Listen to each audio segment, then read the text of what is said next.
Hello, everybody. It's Phil Overson back with another episode of Conversations with Bob and Phil.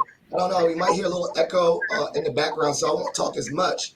But we are here with our last episode. This has been a great series.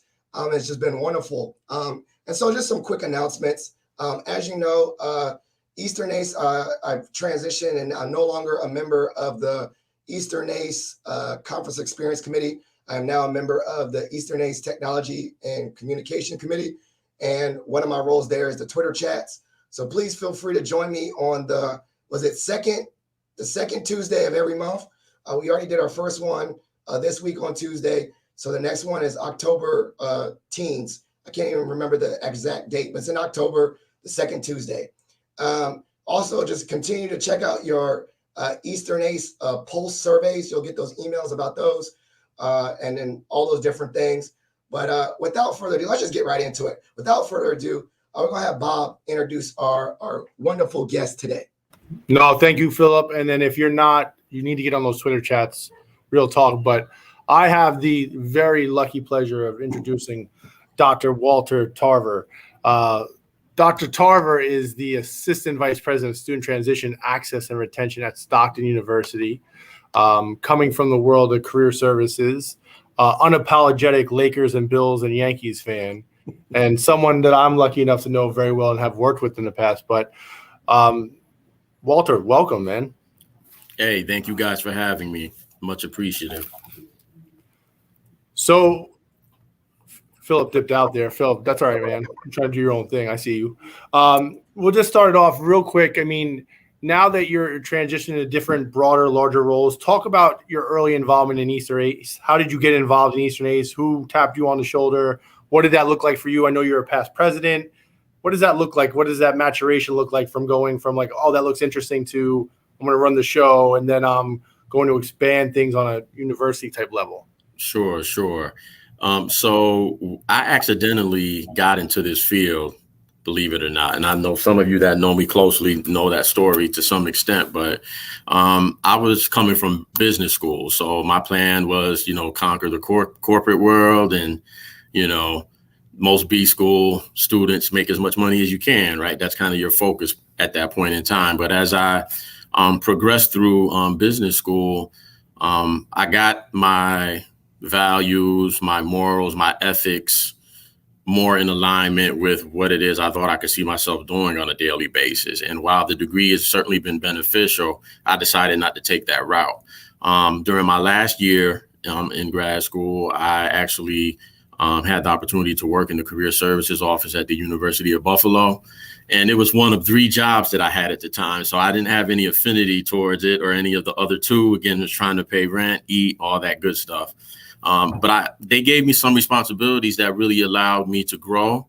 And before long, I realized that I really enjoyed this type of work and helping people in that capacity, and started to meet with my supervisors during that time to find out what's the possibility of me taking my degree and transitioning into that type of opportunity. So they helped me build my resume, started looking at job opportunities. And if you can imagine a world where, online job searching is not the end all, it was kind of during that time period where, there was no higheredjobs.com and studentaffairs.com.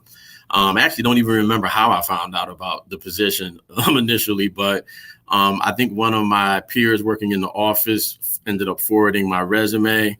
And I actually thought it was for Stockton, California. So I remember him yelling across the suite, your resume is the only resume going out. And I said, where? He said, Stockton. I was like, oh, Cali, I could do Cali. So he sends it off. They call me for an interview.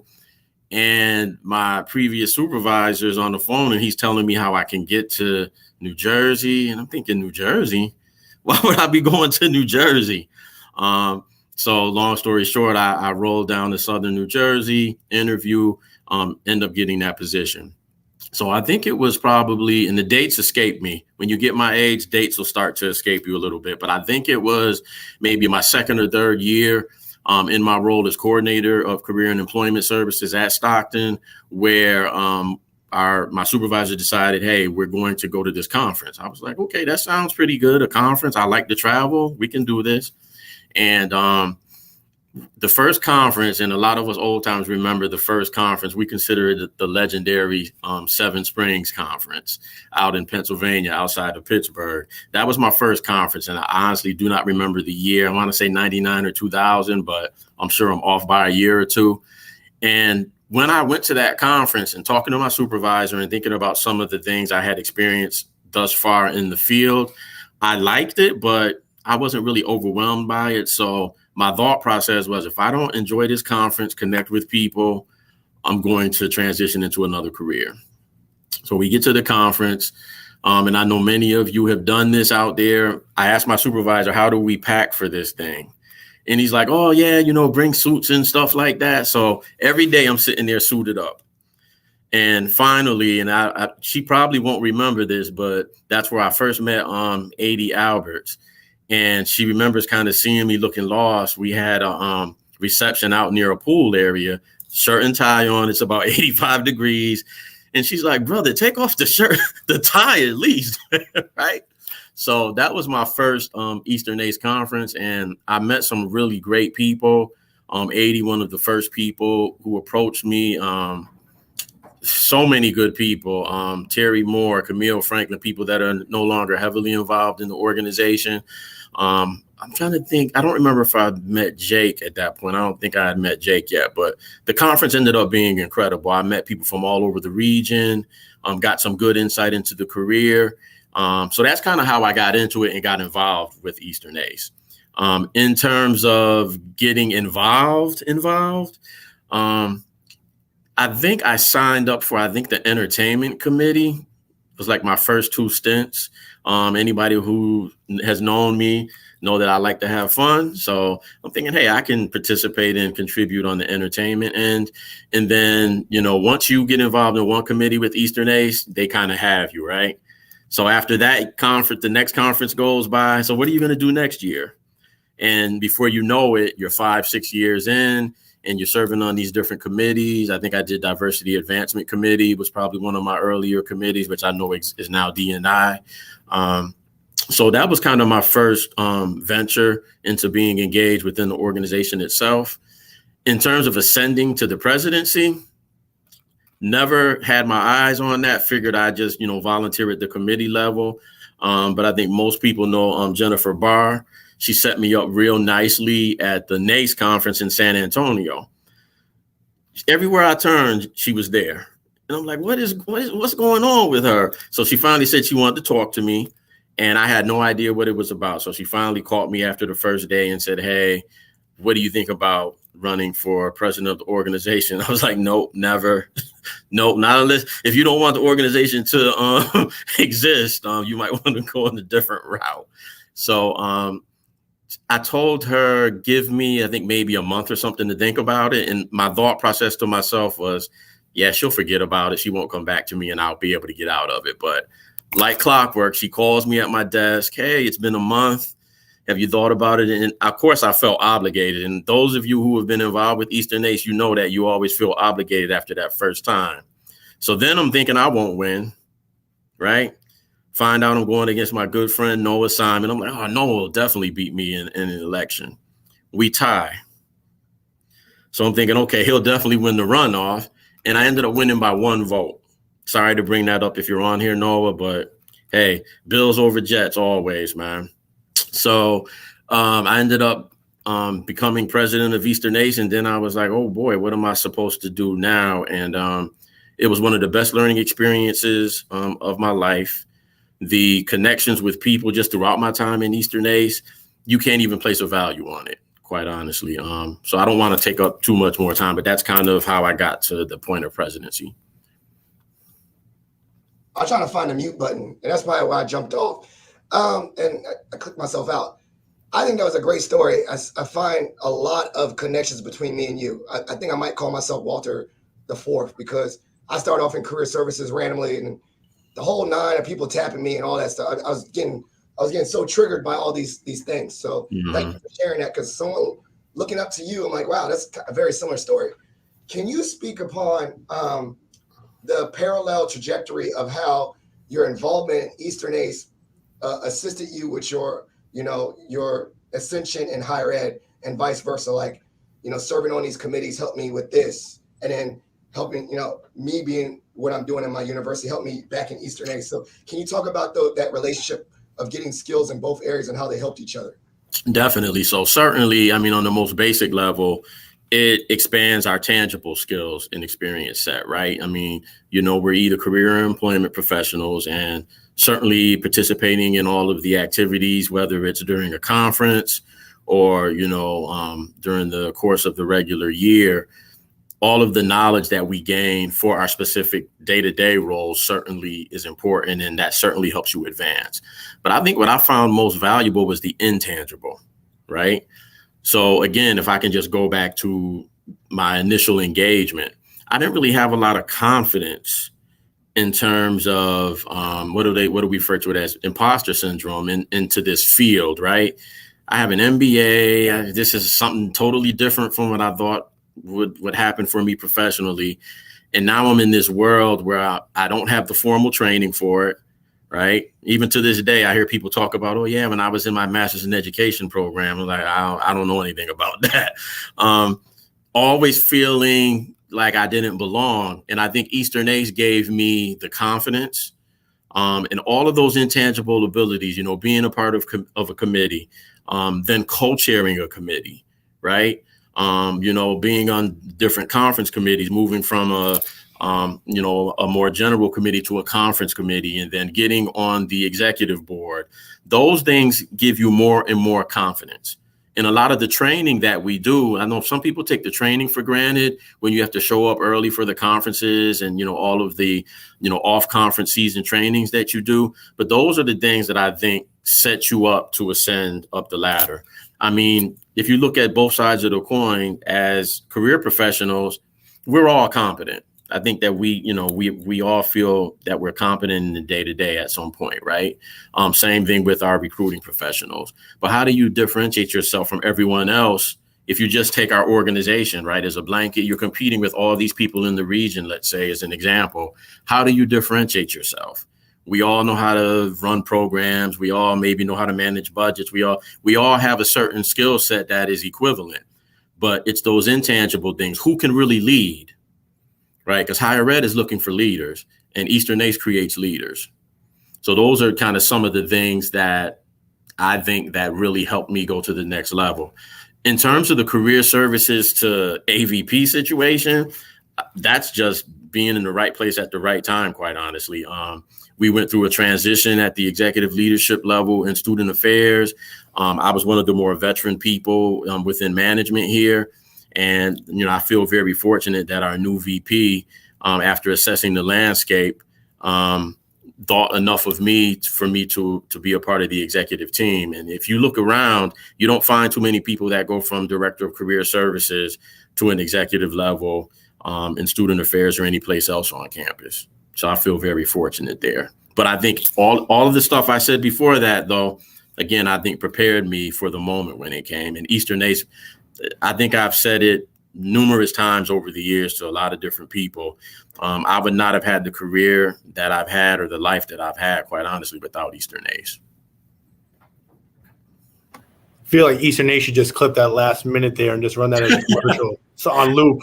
Right there. I probably said it on a video. So I probably said it at Annapolis when we were doing interviews. I think at that conference, I probably said something. Telling you, Eastern ACE makes leaders. That's boom, face, fade out, that's it. No. So, and it's so important. So we've been doing this for almost a year, Philip. So we've had different people on, and so many people mentioned you as someone that they connected with early on, or you were a mentor, or there's a mentee type relationship, and just wanted to get your kind of feedback. What makes that good mentor, mentee, friend, colleague relationship, especially at this level? Because again, like you said, there is some level of competition. There is levels that we are trying to support our students. But so many people have come back, especially on this podcast, and said, hey, when I look back, who got me involved? Walter talked to me, or, I connected with someone early on. They introduced me to this. What's that look like for you? And why is that so important, that relationship building at all levels for you? I think for me, believe it or not, early on in my life, I remember being in elementary school and other kids picking on kids, and I would be the one that always came to their defense. And I wasn't the biggest kid, not at that time anyways. little bit more girth nowadays, but I've always kind of had this compassion and this empathy for helping others. A lot of it is from my upbringing, but specifically as it relates to mentorship within the organization. I mean, look at the culture. I mean, think about how we all got tapped, right? So if you combine, what was intrinsic in me to the Eastern ACE culture itself, I mean, it comes with the territory. And, I'm always somebody that feels like you should pay it forward. Each one teach one. I'm a strong believer in that. The knowledge and experiences that we have, they're meant to be shared with others, right? This isn't something you keep to yourself. Yeah, we're competing, but I love a healthy competition, right? I don't want to win when you're injured and you're not at your best, right? So, it's always kind of been something that was important to me to help others. And I think it really started at an early age. And Eastern ACE, again, the culture of the organization, it breeds that. You don't find people, and I've gone to many other conferences, even some of the other regionals. In no conference that I've gone to within this field or outside has been as welcoming and as friendly and as helpful as Eastern ACE is. I mean, it really is a big family.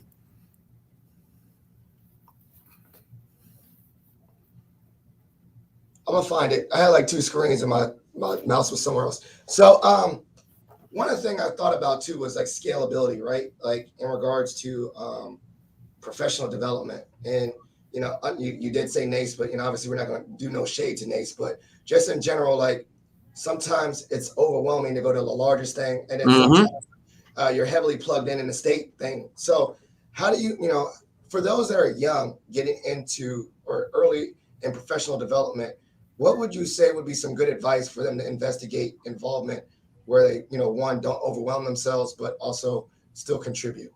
Yeah, definitely. First of all, get involved in committees at your home institutions. That's a great place to start. Because certainly smaller scale, there's more of a comfort level there. You're at the institution, you're familiar with the players. There's probably going to be a little bit more comfort and confidence up front with that. Start looking at your state organizations next. One of the things that I didn't mention is we used to have something called the New Jersey Association of Colleges and Employers. And my former supervisor actually got me involved in that first. And through that, there were some people in that particular organization who were also members of Eastern ACE before I really even knew what Eastern ACE was. So I think start small. And then to me, Eastern ACE has always kind of been the it for me. And I'll explain that. You mentioned other national organizations being so large. You go to those conferences or you participate in those events and you don't get the same. It's like, what the comparison is, being in a big lecture class in college where there's 500 students versus being in a class where there's 25, right? Those lectures, I remember sitting on the steps in one of my first classes when I went to Penn State my first year. That's a whole nother story. Went to Penn State my freshman year, and I would be hustling from my previous class and be sitting at the top step. What am I getting out of that course when I don't have the appropriate tools, right? I don't even have a desk space. I'm writing on my lap. I'm sitting on a step versus being able to sit in a nice desk. They know who I am. I can contribute. I can get feedback. And to me, that natural progression from small campus committee to state committee, or state organization to a regional organization, to me is a great trajectory to take. And nothing wrong with going, to the national level. Everyone has their own ambitions and goals and their comfort level, and we get different takeaways from different experiences. It just so happens for me, and my philosophy is I think Eastern ACE, the size, is the perfect type of organization where you can always really delve into the subject matter that's being discussed at the conferences, but also make an impact as a leader. No, you got me searching for my mute button. So, in this, we were talking prior to we were going on live that, the dynamics have changed, the environments have changed, career services. Looking at where you are now and what you how you've come up and where you sit at the institution now, where do you see us going? Like career fairs are different, employer relations is 10 times different. where do you see, and I say ours, where do you see that career service role on campus beyond just we get students jobs and there's internships, or here's like, what does that look like at the university of the future? What does it look like? Where do you see our profession going, and what are some things that people that are getting it now are going to need to do to be successful, you think? Yeah, well, one of the things that I think is really coming rapidly is we will exist in different spaces, right? More significant spaces than we've existed before. So on most of our campuses, our career offices tend to be a little bit siloed. Some stakeholders contact us when they need information for the U.S. News and World Report rankings. That's the one time a year you hear from them. Or somebody's emailed the president about, oh, I'm trying to fill this position. And, you get that from the president and act on it quickly. We're now at the table when we're talking about retention, right? So we have a university retention working group here, and our director sits on that group. Classroom, another big one. I know some institutions have been way ahead of the curve in making sure that career services are integrated into the academic framework, but there's still a lot of us who haven't. So I think that's next. And not only being a part of the academic framework, but being a requirement. That's something that we're working on here. So I think the biggest thing is that I think career services will sit at the big boy, big girl table now, right? We're no longer going to be that office that, oh yeah, down that hallway, down the stairs, and then underneath the basement, there's the career center, right?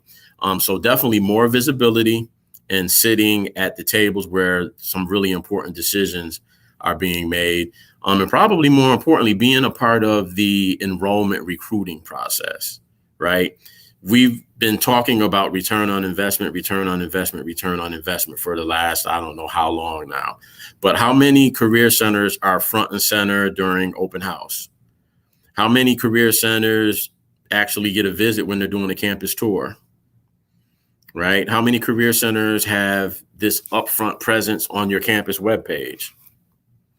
Not too many. And I think that we're shifting towards the career center being one of the more marketable pieces to not only recruit students, but to also keep alumni engaged post-graduation. So those are just some of the thoughts that I have on it and some of the things that I see happening here at Stockton specifically. So I think I'm going to ask one more question, and I'm going to let Bob ask the ball dropping one that we always do at the end of the show. But, we're not even going to call it what it is. I'm a black male, and we don't see a lot of black males in career services. I'm even enjoying groups. I think Jeffrey Alston. Out. So, the world is so small. Like, I don't even meet, I haven't even met you before, but I know Jeffrey through the frat, and the world is so small. So can you talk about just that, where do you see, I guess, more black males being involved in this space? Or how have you seen it change over time? Or I don't just your instincts, not instincts, but your experience as a black male in this field, how's it changed or grown or whatever? Just touch upon that, for instance. Yeah, I've seen, one thing that I've seen is that establishing these networks is really important. So you bring up Jeff Austin, the many of us in here know Dr. Austin. We actually formed that group at EACE in Vegas. We did a presentation together. He, myself, and Dr. Trey Lewis, who I think Trey's at Virginia Tech now, and I forget the other gentleman that presented with us, but we did a panel presentation, and that's one of the things that we talked about between sessions is where is our place in the landscape in this particular field, because you're right, we don't see that many people. I think as the networks start to expand and students come into the office and see us, then you'll start to see more of an interest in it. But I haven't really seen it grow like I would think it would have grown by now. In some sectors, you don't even see many male directors, to be quite honest with you. So I think we still have a long way to go there, but I see it getting better. And again, the formation of, like the LinkedIn group that we have, those types of things will help.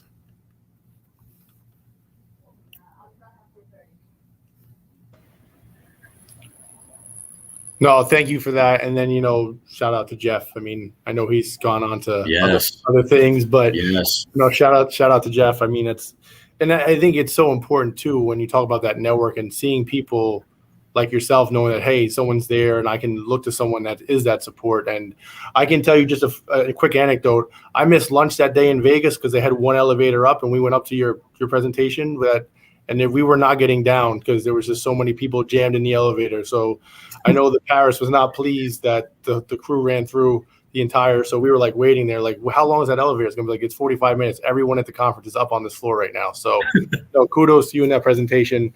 I'm going to ask one question, but this is a real unique opportunity for Philip and I, someone we both very much look up to.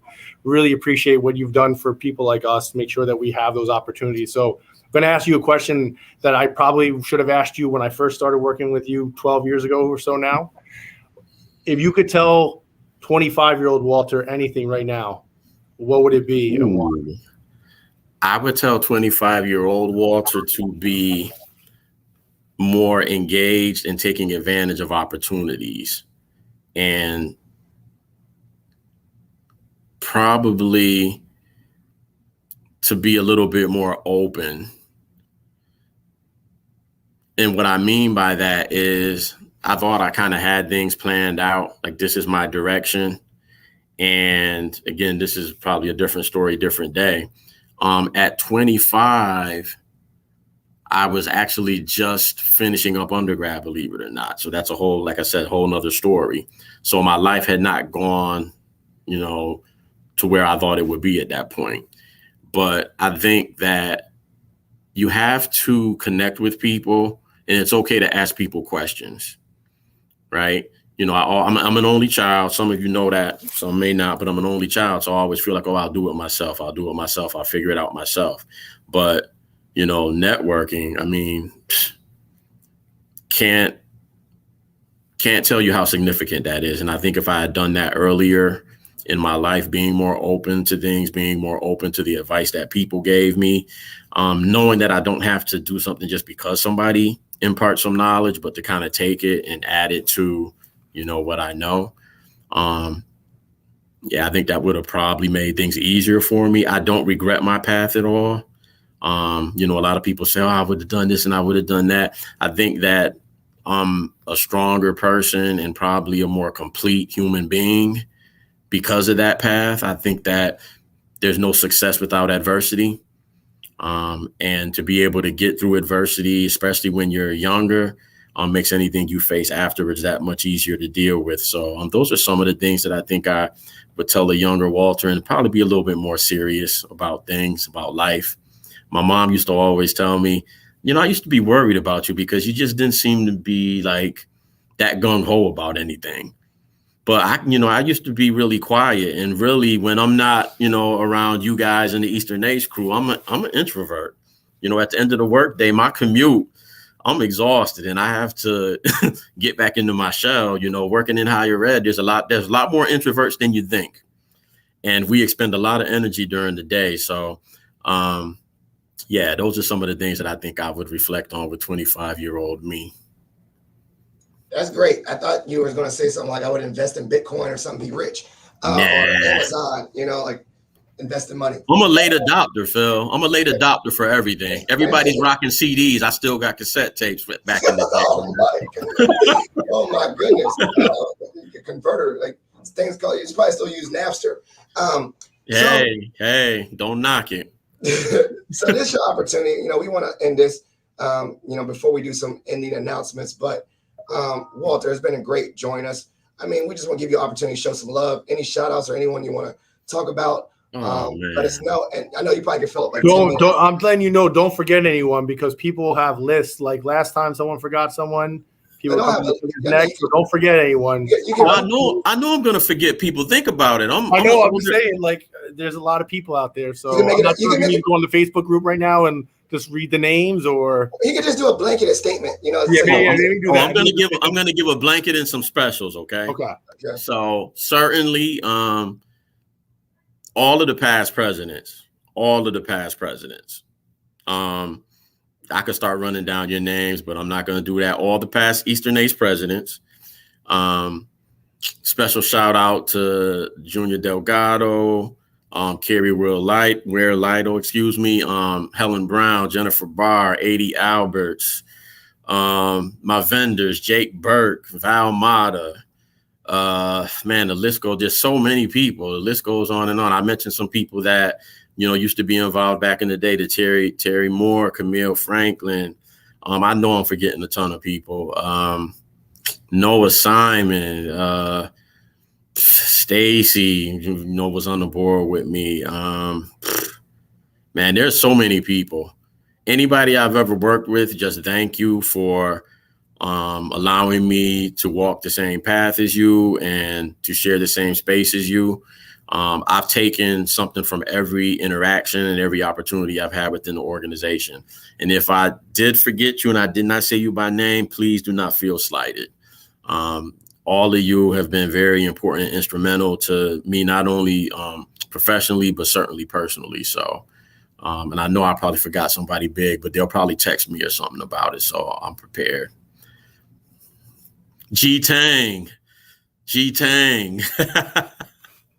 Jill Milan. How could I forget Jill, my dance partner? There you go. You got out of trouble. Keep on going. There you go. And if they come back, you can watch this later and just answer and add more people in the comments afterwards. So thank you so much, Walt. We're gonna end off and drop off. We're gonna do some last minute announcements. But thank you so much. Scott Rappaport. There you go. That was. Robin Beauchamp, Craig Single. There you go. All right, let me jump. So thank you so much. That was a wonderful episode. We really don't have any announcements about the next conversation. This is our last Eastern ACE conversation with Bob and Phil. And I just want to take, maybe 2 minutes to say how grateful Bob and I were for this opportunity to connect with the past leaders. All our guests, Marva, Jill, Allie, Jake, Randy, Jennifer, Rossi Long, Jocelyn Carter. I'm not going to forget Val and Walter, right? I got everybody. Right? Man, I see you working. That's amazing. I had to count, but we want to thank and Junior Delgado. And Junior, President-elect Junior Delgado. President-elect Junior. But I wanted to say thank you so much for this opportunity. It's been great. You should be able to watch all the old episodes if you missed them, but they're just a great way to connect and learn. I've actually learned so much. I actually watched some of these over again and learned so much about Eastern ACE, but also the individual career journeys of our guests.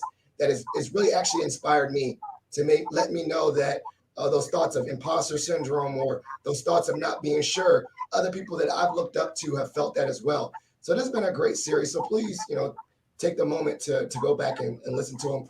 But thank you so much, Bob. Do you have anything you'd like to say? No, can't thank you enough, Philip. I mean, this is Philip's brainchild. Philip is on the ones and twos and doing all the work behind the scenes. So kudos to you. Kudos to everyone at Eastern ACE.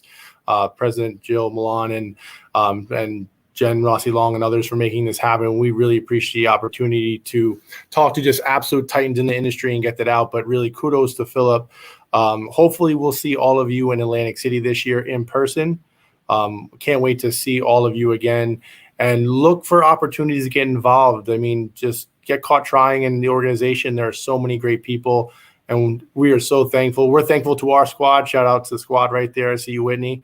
But again, wouldn't be possible without all of you, but really wouldn't be possible without the amazing work of Philip Wilkerson. So Philip, thank you, man. Thank you, everyone else. Thank you, Eastern ACE, and we're out.